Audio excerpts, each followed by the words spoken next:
শুভ বিকেল বন্ধুরা, সবাই কেমন আছো? আশা করি ভালো আছো, আর আমিও খুব ভালো আছি।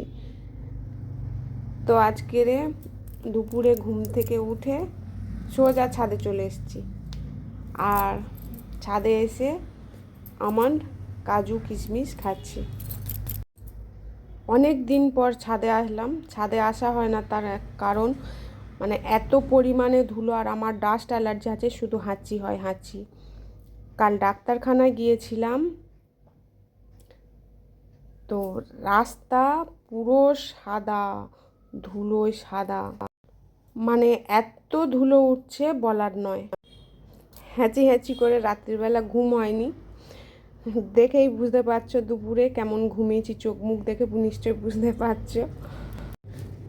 তো যাই হোক, ভাবলাম বন্ধুদেরকে জানাই, শেয়ার করি। আর ছাদে কোথায় বসে আছি দেখো, একদম পুকুরের ধারে, মানে ঠেলা দিলেই পড়ে যাব। আজকের একটু বৃষ্টি হয়েছিল, ধুলোটা কম আছে, ওই জন্য ছাদে চলে এসেছি। অনেক দিন পরে ছাদে এসেছি।